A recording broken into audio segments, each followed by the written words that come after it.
Hello students, मैं Devaki Meena, assistant professor समाजशास्त्र विभाग।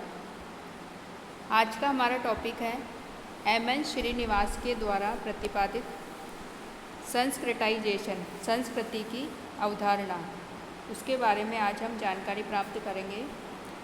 एम.एन. श्रीनिवास प्रमुख भारतीय समाजशास्त्री और मानवशास्त्री रहे हैं।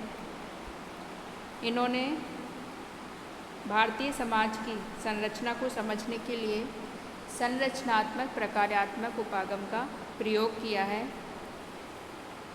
और भारतीय समाज की संरचना में परिवर्तन और विशेष रूप से हिंदू जाति व्यवस्था में परिवर्तन के अध्ययन के लिए इन्होंने विभिन्न अवधारणाओं का प्रयोग किया है, जैसे कि संस्कृतिकरण की अवधारणा, पश्चिमीकरण की अवधारणा, लौकिकीकरण की अवधारणा, प्रभु जाति की अवधारणा आदि अवधारणाओं का प्रतिपादन इन्होंने किया है। आज का जो हमारा टॉपिक है वो है संस्कृतिकरण की अवधारणा को समझना। तो सबसे पहले हम देखेंगे संस्कृतिकरण का जो अर्थ है वो क्या है। तो एम.एन. श्रीनिवास ने अपनी रचना religion and society among the Coorgs of South India, इसमें संस्कृतिकरण की अवधारणा का प्रयोग किया है और इन्होंने भारतीय समाज के सामाजिक सांस्कृतिक परिवर्तन की प्रक्रिया के अध्ययन के लिए इस अवधारणा का विकास किया है। और इन्होंने दक्षिण भारत के मैसूर के कुर्ग लोगों का अध्ययन किया और उनका अध्ययन करते समय ये पाया कि जो निम्न जातियों के जो समूह हैं, उन्होंने ब्राह्मणों की प्रथाओं, उनकी जीवन पद्धतियों, उनके कर्मकांडों, उनके जो भोजन संबंधी जो आदतें हैं उनको, उनकी वेशभूषा आदि का अनुकरण किया है और उनका अनुकरण करके जातीय संस्तरण में एक दो पीढ़ियों में उच्च स्थिति प्राप्त करने का प्रयास किया है। और एम.एन. श्रीनिवास ने अपने अध्ययन के लिए ऐसी स्थिति के लिए उन्होंने प्रारंभ में निम्न जातियों द्वारा ब्राह्मणों की संस्कृति के अनुकरण की प्रक्रिया थी, उसकी व्याख्या के लिए उन्होंने सर्वप्रथम ब्राह्मणीकरण अवधारणा का प्रयोग किया, क्योंकि उन्होंने देखा कि जो निम्न जातियाँ हैं वो अधिकांश रूप में जो ब्राह्मण जाति है उसी का अनुकरण कर रही है, उसकी जो जीवन पद्धति है उन्हीं का अनुकरण कर रही है। लेकिन बाद में उन्होंने पाया कि जो निम्न जातियाँ हैं वो ब्राह्मणों के अतिरिक्त अन्य जो उच्च जातियाँ हैं उनकी संस्कृतिकरण का भी, उनकी जो संस्कृति है, उनकी जो जीवन पद्धति है, कर्मकांड है, प्रथाएं हैं, उनका भी अनुकरण करती है। और इस प्रक्रिया की जो व्याख्या है वो केवल ब्राह्मणीकरण के द्वारा स्पष्ट नहीं हो पाती, इसलिए एम.एन. श्रीनिवास ने ब्राह्मणीकरण के स्थान पर बाद में संस्कृतिकरण की अवधारणा का प्रयोग किया और संस्कृतिकरण के द्वारा इस प्रक्रिया को स्पष्ट किया, जो हिंदू जाति व्यवस्था और भारतीय समाज में जो परिवर्तन की प्रक्रिया हो रही थी उसे स्पष्ट करने के लिए, उसकी व्याख्या करने के लिए संस्कृतिकरण की अवधारणा को जन्म दिया। अब हम देखेंगे कि संस्कृतिकरण की जो परिभाषाएं हैं वो कौन कौन सी है। तो एम.एन. श्रीनिवास ने संस्कृतिकरण की अलग अलग परिभाषाएं दी है। पहली जो परिभाषा दी है एम.एन. श्रीनिवास ने सर्वप्रथम, वो है कि एक निम्न जाति एक या दो पीढ़ियों में शाकाहारी बनकर, मद्यपान को छोड़कर तथा अपने कर्मकांड एवं देवगण का संस्कृतिकरण करके संस्करण की प्रणाली में अपनी स्थिति ऊंची उठाने में समर्थ हो जाती है। संक्षेप में जहाँ तक संभव हो ब्राह्मणों की प्रथाओं, अनुष्ठानों एवं विश्वासों को अपना लेती है और साधारणतः निम्न जातियों के द्वारा ब्राह्मणों की जीवन शैली या जीवन प्रणाली को प्राय अपनाया जाता है, यद्यपि ये सैद्धांतिक रूप से वर्जित होता है।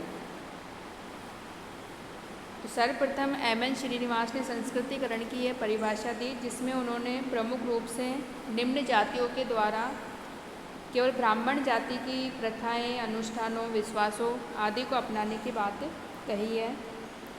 लेकिन बाद में उन्होंने इस परिभाषा में संशोधन किया और बताया कि एक ऐसी प्रक्रिया, जो संस्कृतिकरण है वो एक ऐसी प्रक्रिया है जिसके द्वारा निम्न जातियाँ उच्च जातियों, विशेषकर ब्राह्मणों के रीति रिवाजों, संस्कारों, विश्वासों, जीवन विधि एवं अन्य सांस्कृतिक लक्षणों व प्रणालियों का अनुकरण करती है। एक और परिभाषा एम.एन. श्रीनिवास ने दी है अपनी जो रचना है कास्ट इन मॉडर्न इंडिया 1962 में। इसमें उन्होंने बताया कि यह गतिशीलता की वह प्रक्रिया है जिसमें निम्न जातियाँ शाकाहारी एवं मद्यपान निषेधों को अपनाकर एक या दो पीढ़ियों में जाति संस्करण में ऊपर की ओर अग्रसर होती है। प्रारंभ में एम.एन. श्रीनिवास ने ये परिभाषाएं दी हैं संस्कृतिकरण की। इसके पश्चात जो मुख्य परिभाषा है संस्कृतिकरण की एम.एन. श्रीनिवास के द्वारा जो दी गई है, जिसमें संस्कृतिकरण की सभी विशेषताएं स्पष्ट होती है, वो इस प्रकार है कि संस्कृतिकरण वह प्रक्रिया है जिसके द्वारा एक निम्न हिंदू जाति या जनजाति या अन्य समूह अपनी प्रथाओं, अपनी विचारधारा, अपने कर्मकांडों और जीवन के तरीके को उच्च और अधिकतर द्विज जाति की दिशा में बदलती है और सामान्यतः ऐसे परिवर्तनों के बाद निम्न जाति जातीय संस्करण की प्रणाली में स्थानीय समुदाय में उसे जो परंपरागत रूप से जो स्थिति प्राप्त है उससे उच्च स्थिति का दावा करने लगती है और सामान्यतः बहुत दिनों तक, बल्कि वास्तव में एक या दो पीढ़ियों तक दावा किए जाने के बाद ही उसे स्वीकृति मिलती है। तो ये जो परिभाषा है संस्कृतिकरण की, इससे स्पष्ट होता है कि संस्कृतिकरण एक ऐसी प्रक्रिया है जिसमें कि समाज में कोई निम्न हिंदू जाति या कोई जनजाति या कोई समूह वो अधिकतर उच्च समझी जाने वाली जाति या द्विज जाति की दिशा में अपनी जो जीवन पद्धति है उसको बदलती है, यानी कि जो उच्च जाति है उसकी जीवन शैली का, उसकी जो विचारधारा है, कर्मकांड है, प्रथाएं आदि का अनुसरण करती है और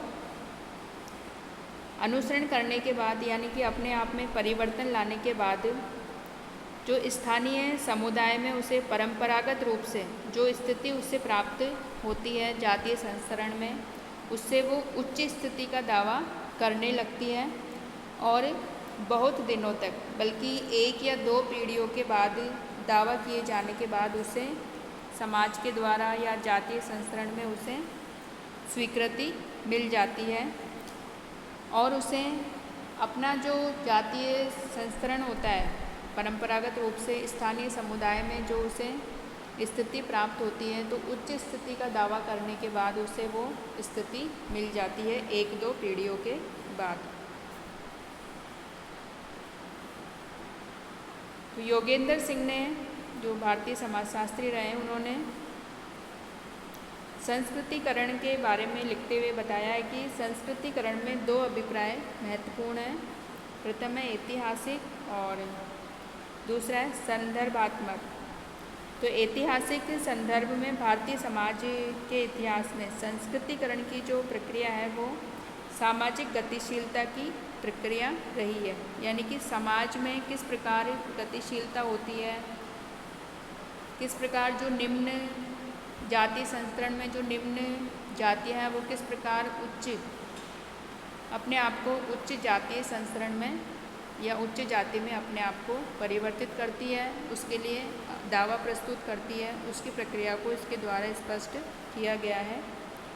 और दूसरा जो अभिप्राय है वो है संदर्भात्मक संदर्भ। इसमें सापेक्षिक भाव में संस्कृतिकरण परिवर्तन की एक प्रक्रिया है, यानी कि भारतीय समाज में किस प्रकार परिवर्तन हो रहा है उस प्रक्रिया को इसके द्वारा स्पष्ट किया गया है।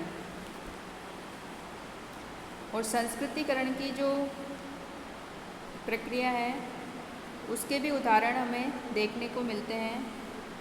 तो एम.एन. श्रीनिवास ने इसके ऐतिहासिक और आधुनिक दोनों ही प्रकार के उदाहरण प्रस्तुत किए हैं।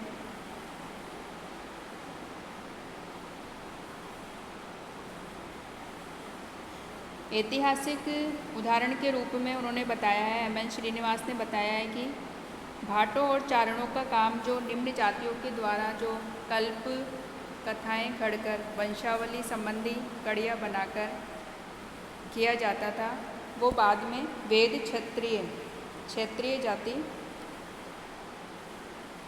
में दावा प्रस्तुत करने लगे अपना,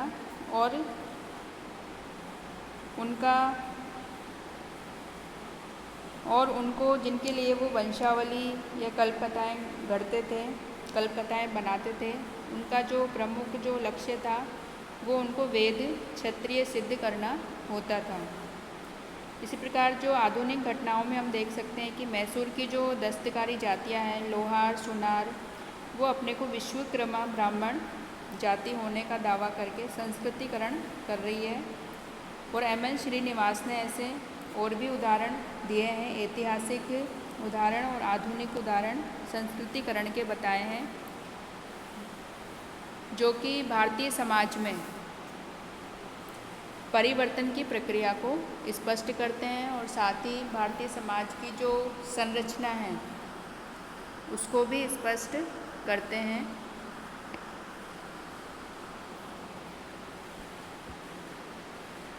तो आज हमने देखा कि एम.एन. श्रीनिवास ने जो संस्कृतिकरण की जो अवधारणा प्रस्तुत की है उसका अर्थ क्या है, और उसकी एम.एन. श्रीनिवास ने कौन कौन सी परिभाषाएं संस्कृतिकरण की दी है।